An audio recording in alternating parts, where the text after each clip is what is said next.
Today I want to talk to you about bailouts. It's been a year since Lehman Brothers collapsed, and the news has marked this week as the year anniversary since the beginning of the downturn of the recession. Well, you and I know that we were in a recession long before that. But the corporate entities that have received bailouts this year, the Wall Street firms that have received bailouts this year, the credit card companies that have received bailouts this year, they've all survived.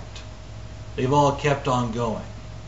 And you and I are the ones paying the bill for that, because all those bailouts were funded by public tax dollars. But my question to you is this: what bailout have you received? What has Congress done for the common consumer, the average Joe citizen? That's you and me. That's the middle class. What bailout has come for us? And the answer is nothing. There have been two programs. One is called Cash for Clunkers, and the other is the first-time home buyer's mortgage payment, or the first-time home buyer's tax credit. And those are good programs, but I submit to you that those are demand accelerator programs. They were used to create a stimulus in an industry where no one was buying. People weren't buying homes because they couldn't get credit from the banks, and people weren't buying cars because they couldn't get credit from the banks, and quite frankly, we wondered if some of the car companies would be around after the year was up. So what Congress did in passing the Cash for Clunkers program and the first-time homebuyers tax credit was that they created demand where none previously existed. But what that also means is that while we've used that program, the demand will be lackluster in the future, and those companies will probably suffer for a lack of demand.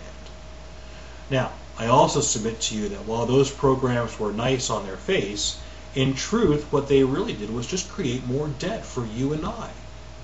Because you might have gotten a $4,500 tax credit for a Cash for Clunker, or rebate as it were, but you had to buy a brand new car worth probably $20,000 or more, which you financed, and now you have a monthly payment.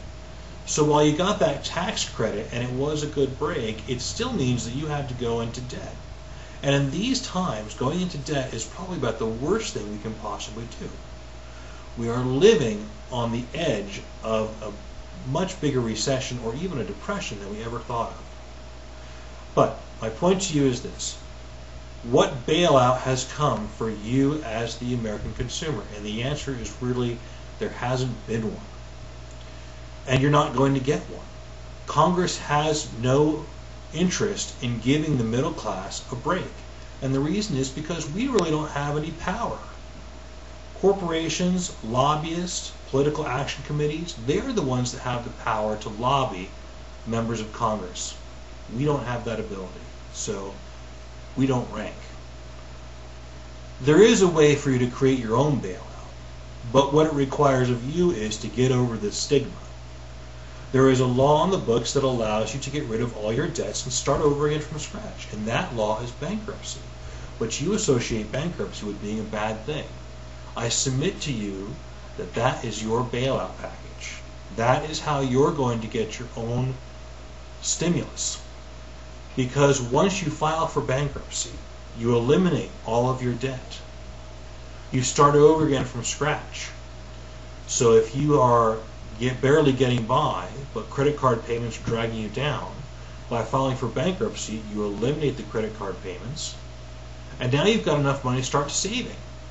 And you take that money that you were given in credit card payments and you put it into the bank and you save it each and every month. And if you do that for a year, at the end of that year, you will have a significant amount of savings and you won't ever need to use a credit card again. Bankruptcy is a viable option for your bailout. It can be used to stop a foreclosure. It can be used to deal with tax problems. It can be used to deal with catching up with the IRS. It can be used to get your license back. Bankruptcy is a very powerful tool, and the stigma that comes with it is not nearly as bad as you think it is. Because most of our apprehension about bankruptcy comes from our own mental block up here. In truth, people who file for bankruptcy are actually excellent credit risks afterwards because you have no debt. Your debt-to-income ratio is 0. So bankruptcy is a viable option. I want you to spend some time on this site. I want you to learn about bankruptcy. I want you to read about some of the myths of bankruptcy, and I want you to change your thinking a little bit. Think about the fact that if you took away the own stigma that's in your mind, what would bankruptcy really be? It would be your stimulus package. This recession isn't over. It may get worse, and if it does, you're going to be drugged down even deeper, and you don't need that. You need to be financially stable. The government is not going to come along and bail you out. You are the only person who is going to be able to bail you out. There will be no program for you. There will be no stimulus package for you. We are the middle class, and we are going to get left behind. You have to look out for you, and that starts here on this website. Thanks.